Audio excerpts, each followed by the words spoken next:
Hey guys, it is time for another new comic book day haul video. Today is December the 30th. This haul is for December the 28th books. And this was, talk about saving the best. No, not necessarily the best, but a lot for the last new comic book haul day of the year. Ton of books came out. Really good stuff. I picked up 28 comic books. Now I do have duplicates of certain books, of course. I always have duplicates of certain books. But yeah, 28 total. Big week. So I'm going to go ahead and start with independent books. And we'll take a look at those. Okay. Bliss on Tap put out Duel number 4, and I picked up both the copies that my LCS had on the rack. Okay, both of those. And I picked up from AWA Upshot Year 0, Volume 0, number 3 of 5. That is all of the indie books. I'll go ahead and put them up. Okay.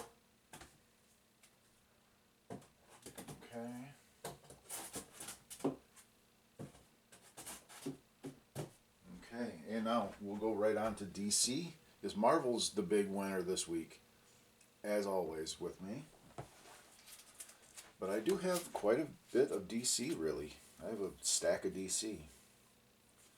I picked up Detective Comics number 1067. Okay. Starting a new arc, and I've yet to read this one. They just finished the Failsafe arc in Batman. And this is Batman number 131.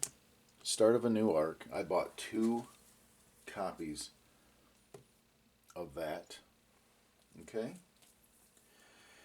And I picked up 2 copies of Blue Beetle Graduation Day number 2 on basically spec of a new character. So pick them up at cover price while you can. So I bought 2 of those. And I picked up 2 copies of Action Comics number 1.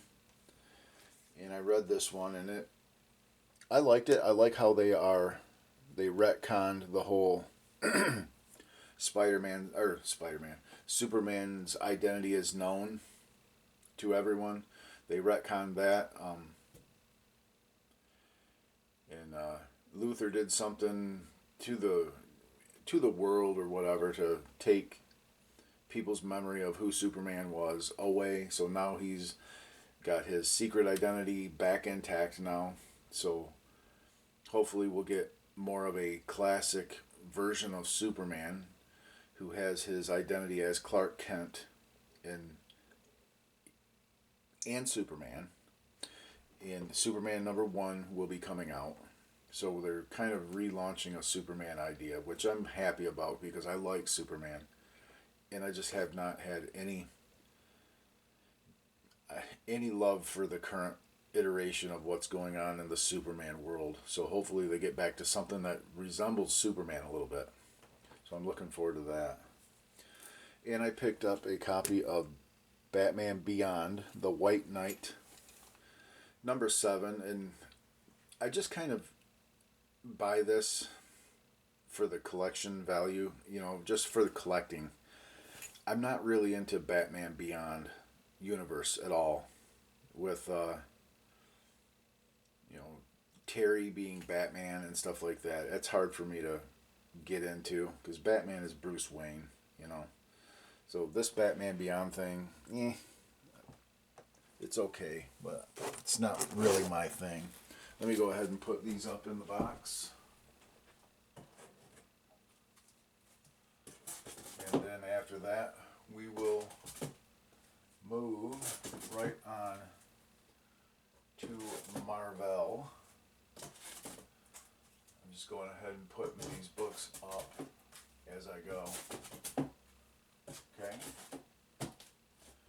Good, good. Now, on to Marvel books. I got a lot of Marvel. And I'll start with ones that I have yet to read or that I'm not exactly going to read. First up is Murder World Spider-Man. These are books I'm just not really interested in reading. It's a Spider-Man book, so I bought it. Okay, I've read that.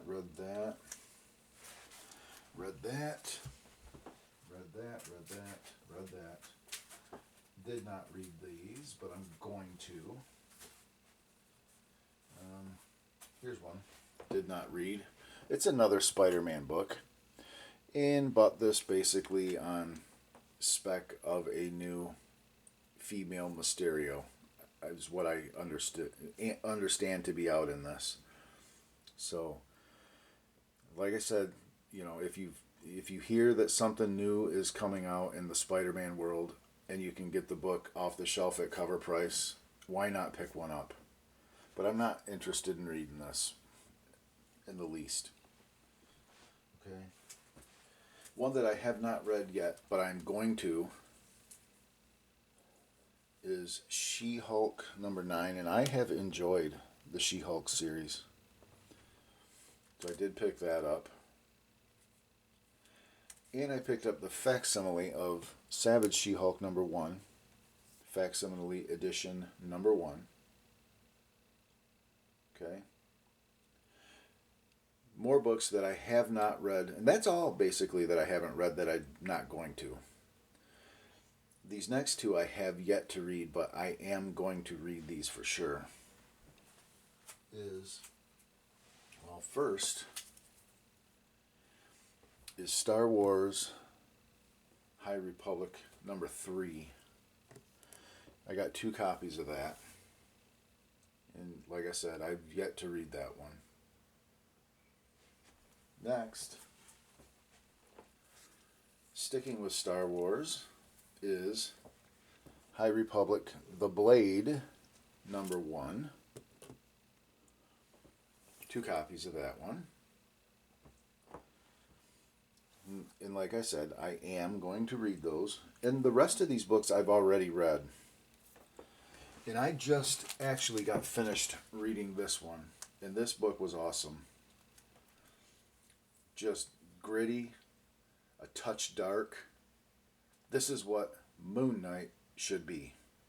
This book was a great read. Moon Knight #18. And it's setting up a hell of a battle. Moon Knight is basically calling out Dracula. And that's all I'm going to say. This book was awesome. Okay, I picked up 2 copies of Strange Academy Finals #3. And that was kind of a skip ahead. I thought this was going to have Gaslamp in it. And Gaslamp, the whole battle with Gaslamp was just kind of glossed over. It was a total, like a time jump.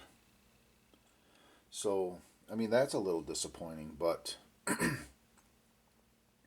but it was still good. And it's kind of, I mean, Emily is flat evil. Not, and at the very end, one of the last panels, she's dealing with, I'm not going to say nothing. It's really good. Just, yeah. Strange Academy Finals #3. All right.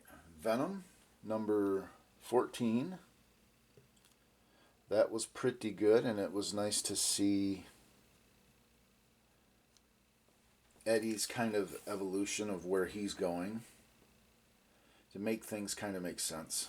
That's all I'm going to say. And yeah, I'm interested in continuing reading this to see where this whole plot line that they're doing with Bedlam and Venom kind of making sense of things. So yeah, Venom #14. You see, I'm trying to really dance around plot lines. I don't want to give anything away. It was good, a good read. So yeah, if you like Venom, then you'll like the book. Okay. Here is, I picked up in red Extreme X-Men number 2, and I picked up number 1 and I liked it. This one was a little more jarring.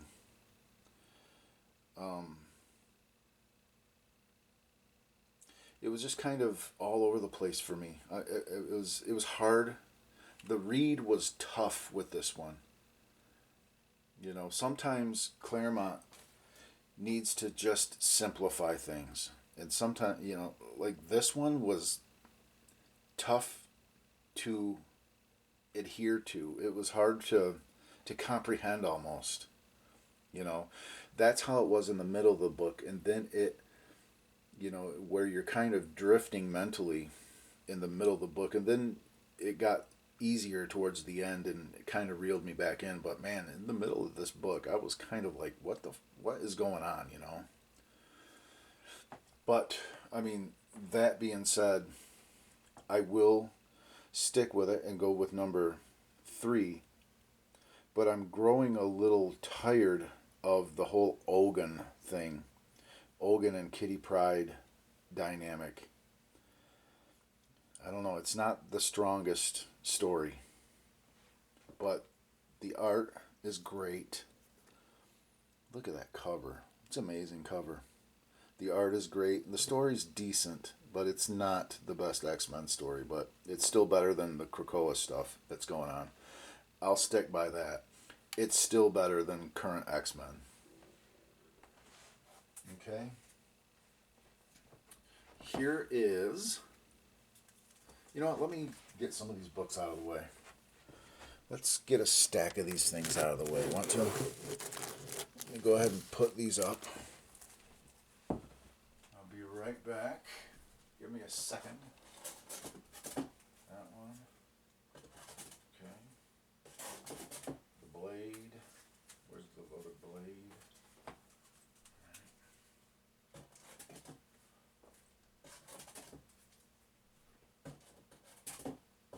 All right. And let me go ahead and put these ones up.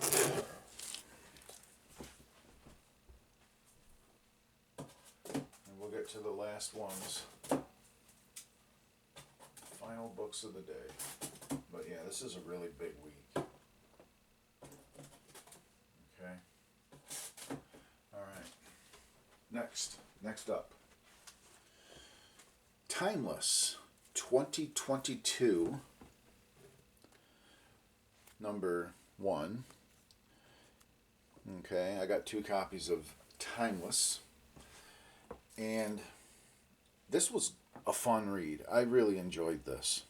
And what they're doing with this Timeless, this is kind of the new Marvel .1 books that they put out 10 years ago or so. Kind of the foreshadowing, the look ahead. This is kind of that idea. And I really like it because King is cool, the time traveler, you know, and the whole thing about this is King is being challenged by this new character, a new appearance, a new character, kind of a cool character, mysterious, called Merrdin, Merrdyn, I believe. And, you know, this character is someone that we don't know much about. So, and identity is not revealed, and that's going to be, that in itself is going to be a story this coming year, which is cool. This new character, Merrdin. And King keeps falling through time, falling through the future time, the past time, whatever. And you get glimpses in panels of what is to come in Marvel Comics for the year coming. And there's some really cool stuff that you can kind of pick up on. And I saw a really cool Red Goblin panel, and there is going to be Red Goblin coming out this year. I saw a superhero belt buckle type thing with the 3 7s on it. So that's got to be Mary Jane, right? So there has to be something going on with Mary Jane with these jackpot powers. So that was a thing. And there's some other stuff in there that you see. One thing that really kind of I had to take a double take at was I saw Wolverine as Ghost Rider. You know, that was kind of curious. It was pretty badass looking, actually. Wolverine with the adamantium skull as a Ghost Rider was really cool looking. So who knows? You know, there's some interesting stuff in this, but it was a fun read. You know, that's just a basic glossing over. It was a fun read, the whole thing. So, yeah. And lastly, last book, two copies of Amazing Spider-Man number 16. And it's just continuing the Dark Web, Chasm versus Spider-Man. And Chasm's a pretty good bad guy. I'm liking this take on Ben Reilly. I really am. Ben Reilly, to me, was a boring character. Was a dumb, repetitive character. You know, was a non-character, really. And this, I feel this gives Ben Reilly a purpose in Marvel Comics. You know, you were never going to be Spider-Man. You're never going to be the real deal Spider-Man and take over that mantle. So this is something I believe is good for Ben Reilly, and I like the All Hallows Eve character with Ben Reilly, kind of a bad guy team. I think it's a really good direction that they're going with that. And this was a really good issue. I mean, Chasm kind of kicked Spider-Man's ass in this. It was pretty cool. And Spider-Man gets pulled down into limbo at the end, and that's kind of where we're left off. So that's it. That's all of the books. Big comic book haul. Really digging it. So, yeah. Well, we'll see what 2023 has in store. I'm excited about, you know, what prospects are for Marvel Comics this year. I think it's going to be a good year. And hope everyone has a happy and safe new year. And we'll talk to y'all in 2023. Bye for now.